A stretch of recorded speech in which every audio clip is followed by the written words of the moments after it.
Olá, eu sou a professora Jéssica Marciela e hoje vamos continuar com a nossa última aula sobre os plateumintos. Vamos falar na parte da prevenção. Então, quais são os pilares fundamentais para erradicar essas doenças? São o saneamento básico, que como a medida central, essa é a nossa primeira e mais importante linha de defesa. O tratamento do esgoto, porque ela impede que os ovos da tênia e o esquistossomo cheguem a corpos d'água, enquanto a oferta de água potável protege a população da ingestão acidental de miracídios ou ovos, o que promove essa redução drástica de contaminação ambiental. O foco também no controle de hospedeiros intermediários, como a gente viu nos ciclos de facíola e esquistossomo, o caramujo ele é um elo obrigatório. Então, o controle desse molusco, como os observado nessa imagem, e esse manejo ambiental focado nesse controle de criadouros de caramujo, que são estratégias biológicas e eficazes para a redução dessa transmissão em larga escala. Lembre-se que a biologia, ela nos ensina onde o verme está, mas é o saneamento e a educação que os impede de chegar até nós. Se a gente considerar o ciclo da esquistossomose,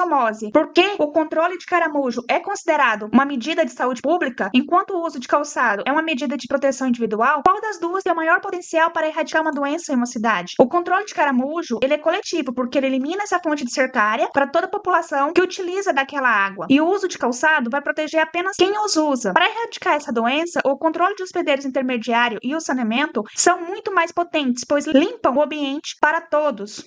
Entender que a verdadeira prevenção sustentável nasce da mudança de hábitos baseada na informação comunitária. Um exemplo contundente da necessidade dessa consciência é esse ciclo que está exposto aí. Uma pequena tênia que vive no intestino de cães, mas que pode ser extremamente perigosa para nós. Observe que, nos detalhes técnicos desse ciclo, como a higiene é a nossa maior barreira. Uma das coisas que a gente tem que pensar que é o perigo do cisto hidático. Quando os seres humanos têm hábitos sanitários inadequados no convívio de cachorros ou qualquer outro animal, ele pode acabar ingerindo acidentalmente os ovos de um parasita, que uma vez ingerido, as larvas se libertam e costumam se insistar em órgãos vitais, como fígado e pulmões, como a gente vê nesse detalhe anatômico, observe que tem cápsulas incubadora com escoceles no seu interior, protegidas por camadas como endocisto e pericisto. Esse cisto ele pode crescer silenciosamente por anos até atingir um tamanho de uma bola, o que exige intervenções cirúrgicas complexas. Uma coisa também que a gente tem que observar é a questão da tênia adulta, porque diferente de tênias humanas, o adulto, ele é minúsculo. Ele possui apenas um escólex com ventosa e poucas proglótides. Ele vive no intestino de carnívoros que libera ovos no ambiente. Ele fecha seu ciclo através do contato com hospedeiros intermediários, como gado, ovelhas e acidentalmente humanos. Esse cenário, ele reforça que a educação em saúde, como lavar mãos após contato com animais, evitar alimentar cães com vísceras cruas de rebanhos, é uma das formas de garantir uma prevenção que dura gerações. Então, se a gente considerar que esse cisto hidático pode crescer por anos sem apresentar sintomas graves e imediatos, porque a educação sanitária preventiva ela é mais importante do que essa tecnologia cirúrgica disponível para remover o cisto. Porque a resposta está porque a cirurgia é de alto risco, cara, e só ocorre quando o órgão já está seriamente comprometido. A educação sanitária, ela impede que o ovo chegue ao ser humano. Ele elimina essa necessidade de cirurgia, protege a integridade física da pessoa de forma simples e sem custo hospitalar.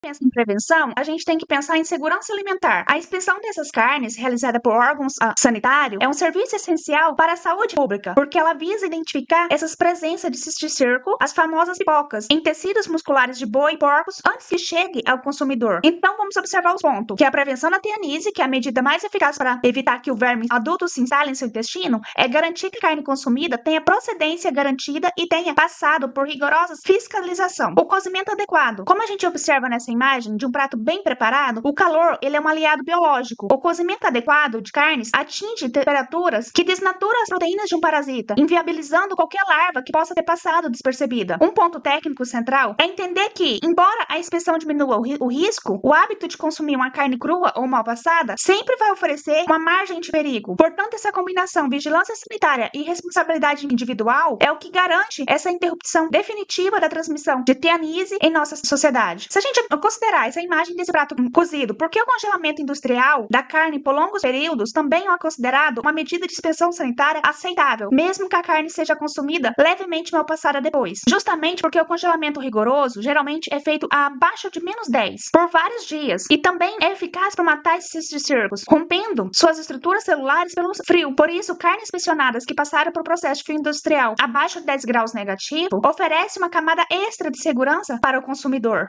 Na questão diagnóstico, tratamento como ferramenta de controle epidemiológico, tratar o indivíduo doente não é apenas um ato de cuidado clínico, mas também uma medida vital de saúde coletiva, pois cada pessoa curada deixa de ser uma nova fonte de ovos ou larvas para o ambiente. Por isso é importante um diagnóstico precoce, tratamento medicamentoso, reduzir a transmissão, porque nisso a gente vai ter a redução sistemática de transmissão numa comunidade. Isso é especialmente eficaz quando combina com medidas de saneamento que discutimos anteriormente. Se a gente considerar que o tratamento medicamentoso é tão eficaz para matar esse parasita adultos, por que ele sozinho não é eficaz, sendo capaz de erradicar doenças como a esquistossomose ou tetanise em regiões sem saneamento básico? Porque o medicamento não confere imunidade permanente. Assim que o paciente é curado, se ele voltar a ter contato com contaminantes, como cercárias, devido a essa falta de saneamento, ele será infectado novamente. O tratamento, ele limpa o organismo, mas o ambiente continua sendo uma fonte de novos contaminantes. Quando a gente fala do tratamento medicamentoso, geralmente o padrão ouro praziquantel, ele é eficaz para quase todos os trematóides e cestódios, porque o seu mecanismo de ação ele envolve esse aumento de permeabilidade da membrana das células parasitárias ao cálcio, como a gente foi discutido anteriormente, o albendazol e o mebendazol, que são benzimidazóis, que são utilizados principalmente em neurocisticercose e datitose. Eles agem inibindo essa polimeração da tubulina, só que a gente tem que considerar que a farmacocinética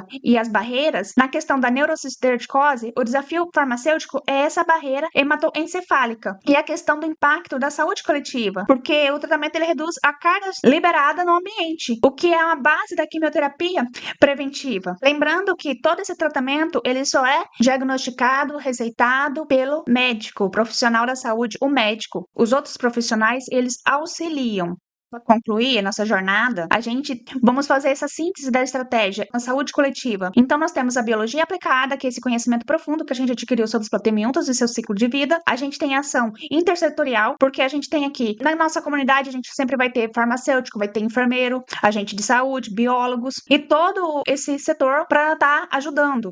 Esse tratamento medicamentoso, ele é potencializado quando há saneamento básico, que é a parte de engenharia, é a parte de gestão e inspeção sanitária desses alimentos, que funciona em paralelo. É necessário que toda a comunidade trabalhe em prol de um objetivo comum. Sem essa integração, o risco de reinfecção se torna um tratamento clínico e apenas um esforço paliativo. E isso tudo está dentro da saúde coletiva e da farmacologia. O farmacêutico, por exemplo, ele é apenas uma ponta final que garante que o praziquantel ou benzimidazole seja administrado corretamente para reduzir essa carga parasitária. Então, para encerrar esse bloco, vamos consolidar que os pontos fundamentais que conectam a biologia desse organismo a essa intervenção terapêutica é a diferenciação biológica. É essencial a gente distinguir o que é um trematóda, por exemplo, o xistossoma e o fascícula, o que é um cestoda, que são as tênias. A gente viu que são vários tipos de tênias, inclusive a subclasse. Tem que saber a diferença entre uma teanise e uma cisticercose. No caso que a teanise, ela provém da ingestão de cisticerco em carne, enquanto a cisticercose humana, incluindo a neurocisticercose, resulta na ingestão acidental dos ovos da tênia. E a questão do mecanismo de ação farmacológica, sejam praziquantel, sejam benzimidazol. E nós precisamos entender que existe o pilar da patologia e evasão, que no caso de uma fibrose hepática e um cisto hidático, ele vai ilustrar a capacidade desse parasita de sobreviver de forma crônica e invadir a resposta imunológica do nosso organismo por longos períodos. E a questão que a gente também entendeu que existe determinantes sociais para a saúde coletiva. Todas essas plamimentoses, elas são classificadas como doença negligenciada, então é um lugar que não tem saneamento, não tem investimento, porque a prevenção depende diretamente das melhorias de saneamento básico e expansão de alimentos. Em última análise, a gente entende que a eficácia terapêutica e o melhor para nossa comunidade está intrinsecamente ligada a esse conhecimento biológico e a aplicação de medidas de higiene e educação em saúde. Gente, até a próxima aula. Assista as outras aulas presentes no nosso canal. A gente tem esse e tem outros. Eu coloquei em blocos para que você tenha como se fosse um curso, um conhecimento pessoal.